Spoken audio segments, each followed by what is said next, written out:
एक बार की बात है। एक छोटे से गांव में रहते थे दो भाई बहन, छोटू और गुड़िया। छोटू था 12 साल का और गुड़िया सिर्फ 7 साल की। उनके माँ बाप अब इस दुनिया में नहीं थे। माँ को बुखार हुआ था और इलाज के पैसे नहीं थे। पापा शहर गए काम की तलाश में, लेकिन वहाँ एक एक्सीडेंट में उनकी जान चली गई। अब छोटू और गुड़िया अकेले रह गए थे।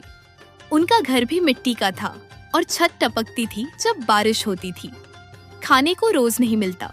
छोटू कभी गांव के खेतों में काम करता, कभी किसी की गाय चराता, तो कभी चूल्हा जलाने के लिए लकड़ियां बटोरता। गुड़िया छोटी थी, वो सिर्फ एक पुरानी गुड़िया खिलौना के साथ खेलती थी। उसी का नाम उसने अपना भी रख लिया था। हर दिन की लड़ाई सुबह 5 बजे छोटू उठता, बहन को सुलाकर खेत में चला जाता, खेतों में मजदूरी करता। दोपहर में 2 रोटी मिलती, एक खुद खाता, दूसरी घर लाकर गुड़िया को देता। गुड़िया रोज उससे एक ही बात कहती, भैया हम कब स्कूल जाएंगे? छोटू मुस्कुरा देता, बहुत जल्द, बस थोड़ा और मेहनत कर लूं। एक दिन कुछ बदला। गांव में एक मेले में छोटू ने एक बूढ़े अंकल की मदद की जो अपना थैला गिरा बैठे थे। उन्होंने छोटू से बात की, उसकी हालत देखी और बोले, तुम बहुत मेहनती हो बेटा, तुम चाहो तो मैं तुम्हें स्कूल भेज सकता हूँ। छोटू की आंखें भर आईं। उसने कहा, मुझे नहीं, मेरी बहन को पढ़ना है, मैं तो काम करूंगा। बूढ़े अंकल ने दोनों को पढ़ाई में दाखिला दिलाया। अब दिन में स्कूल और शाम को छोटू काम करता। गुड़िया पहली बार स्कूल में हंसी खुशी पढ़ने लगी। वक्त बीता, साल गुजर गए। छोटू ने रात में पढ़ाई शुरू की, दिन में काम करता रहा। गुड़िया बहुत तेज थी, गांव के स्कूल में टॉप किया, फिर शहर के कॉलेज गई। छोटू ने भी धीरे धीरे पढ़ाई करके मैकेनिक का कोर्स किया। दोनों ने तय किया, अब और बच्चे ऐसे भूखे ना रहे। नाम, इज्जत और सपना। गुड़िया एक दिन IAS अफसर बनी। उसने अपने गांव में एक स्कूल खोला, छोटू स्मारक विद्यालय। छोटू ने अपने नाम से फ्री रिपेयरिंग सेंटर खोला, जहां गरीबों के साइकिल, पंप और उपकरण मुफ्त में ठीक होते थे।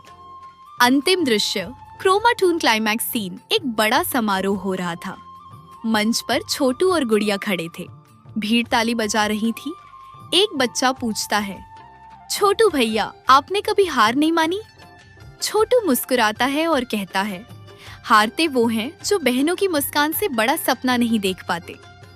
पहला दृश्य, गांव में बदलाव। अब गांव बदल चुका था। जहां पहले मिट्टी की सड़कें थीं, वहां अब पक्की सड़कें थीं। जहां पहले स्कूल में टूटी हुई कुर्सियां थीं, वहां अब बच्चों की हंसी गूंजती थी। गुड़िया अब एक IAS अफसर बन चुकी थी, लेकिन सरल वही रही। छोटू अब गांव का सबसे मान सम्मान वाला इंसान था, जिसके पास कोई बड़ा बंगला नहीं था, लेकिन हर दिल में उसका घर था। दूसरा दृश्य, नन्हे सपने गांव में एक छोटा बच्चा था। नाम था मनु। उसके पापा शराब पीते थे, माँ रोज रोती थी। वो स्कूल तो आता था, लेकिन चुपचाप बैठा रहता। गुड़िया ने एक दिन उसके सिर पर हाथ रखा। मनु, क्या कभी अपनी आंखें बंद करके सोचा है कि तुम बड़े होकर क्या बनना चाहते हो? कुछ ऐसा जो तुम्हें रोज सुबह उठने पर खुश कर दे, कुछ ऐसा जिससे तुम्हारा नाम हो और तुम्हारी माँ की आंखों में आंसू नहीं, चमक हो। मनु चुप रहा, उसकी आंखों में नमी थी। गुड़िया ने फिर पूछा, बोलो ना मनु, क्या बनना चाहते हो? कुछ नहीं मैडम, हम गरीब हैं, हमारे पास ना अच्छे कपड़े हैं, ना किताबें, ना कोई सपना देखने की छूट। जब भी कुछ अच्छा सोचते हैं ना, पेट की भूख बीच में आ जाती है। सब कहते हैं मेहनत करो, पर भूख में दिमाग नहीं चलता। गरीब लोग बस दूसरों का बड़ा बनना देखते हैं, खुद तो बस जैसे तैसे जिंदा रहते हैं। हमसे तो कोई उम्मीद भी नहीं करता मैडम, हम कुछ नहीं बन सकते, कभी भी नहीं। गुड़िया रो पड़ी, क्योंकि यही बात कभी उसने खुद बोली थी। उस दिन से छोटू और गुड़िया ने मनु योजना शुरू की। हर गरीब बच्चे को किताबें, खाना और पढ़ाई का पूरा खर्चा खुद उठाने का वादा किया। तीसरा दृश्य, आलोचना और मुश्किलें। जब गुड़िया ने गांव में लड़कियों के लिए अलग स्कूल खोलने की योजना बनाई, कुछ लोग बोले, इतने पैसे क्यों खर्च कर रही हो? लड़कियों पर इतना ध्यान देने का क्या फायदा? औरतों का क्या है, आखिर में तो रसोई में ही जाना है ना। पढ़ लिख के कौन सा तीर मार लेंगी? सरकार का पैसा ऐसे ही उड़ाओगी क्या? औरतों को घर में रहना चाहिए, बच्चों को संभालना चाहिए। ये अफसरी, ये भाषणबाजी, ये स्कूल वूल सब दिखावा है बस। जब मेरी बहन स्कूल गई थी ना, तभी पहली बार हमें लगा कि हमारे घर में भी कुछ रोशनी आ सकती है। वरना उससे पहले तो हम 2 भाई बहन नहीं, 2 टूटे हुए लोग थे। माँ बाप चले गए थे, सपना भी चला गया था। लेकिन जिस दिन वो किताब लेकर स्कूल गई, उस दिन ऐसा लगा जैसे हमारी जिंदगी की अधूरी कहानी में पहला शब्द लिखा गया। उसी दिन पहली बार लगा कि शायद हम भी एक दिन कुछ बन सकते हैं। अगर वो स्कूल ना जाती तो आज हम कहीं के नहीं होते। ये शब्द सुनकर भीड़ शांत हो गई। चौथा दृश्य, शहर का मंच गुड़िया को एक दिन देश के सबसे बड़े सम्मान के लिए बुलाया गया। टीवी, अखबार और कैमरे सब उनकी कहानी जानना चाहते थे। स्टेज पर उनसे पूछा गया, गुड़िया जी, आपने इतनी ऊंचाई हासिल की, गांव से निकलकर देश तक का नाम रोशन किया। लाखों लोग आज आपको अपना आदर्श मानते हैं। लेकिन हम जानना चाहते हैं, वो एक इंसान कौन था जिसने आपको इस सफर पर चलने की हिम्मत दी? वो एक चेहरा जिसने हर मोड़ पर आपको गिरने नहीं दिया? बताइए, आपका सबसे बड़ा प्रेरणा कौन है? वो इंसान कौन है जिसके बिना आज आप यहाँ खड़ी नहीं होती? अगर आप मुझसे पूछें कि मेरी सबसे बड़ी प्रेरणा कौन है, तो मैं किसी बड़ी किताब का नाम नहीं लूंगी, ना ही किसी नेता या अफसर का। मैं उस छोटे से लड़के का नाम लूंगी जिसने अपने सारे सपने मोड़कर मेरी हथेली पर रख दिए। एक ऐसा भाई जो खुद स्कूल जाना चाहता था, लेकिन मेरी फीस भरने के लिए अपनी किताबें कबाड़ी को बेच आया। जिसने अपनी भूख छुपा ली ताकि मैं पढ़ सकूं।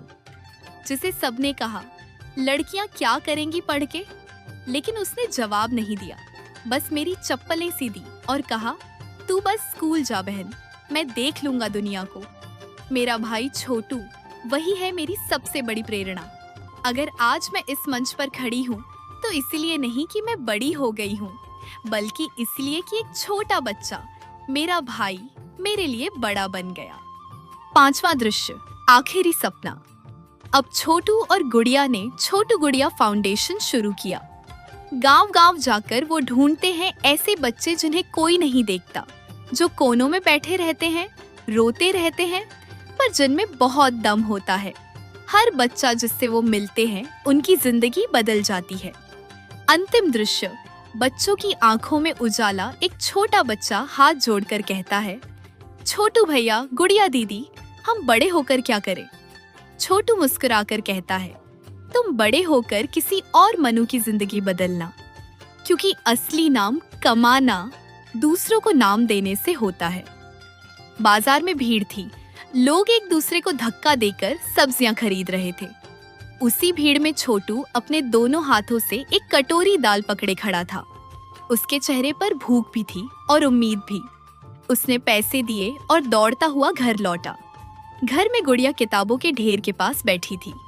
उसकी आंखें लाल थीं। पढ़ते पढ़ते थक चुकी थी, लेकिन रुकना नहीं चाहती थी, क्योंकि अब वो सिर्फ एक बहन नहीं थी, वो एक सपना बन चुकी थी। अपने भाई के लिए, अपने गांव के लिए, उन लड़कियों के लिए जिन्हें कभी पढ़ने नहीं दिया गया। छोटू ने चुपचाप कटोरी उसके पास रख दी। गुड़िया ने देखा नहीं, वो पढ़ने में डूबी थी। छोटू बोला भी नहीं, बस पास बैठ गया। उसके चेहरे पर गर्व था, जैसे कोई किसान अपने खेत की लहलहाती फसल को देखता है। उसे कुछ नहीं चाहिए था, न तारीफ न नाम, बस उसकी बहन आगे बढ़ती रहे।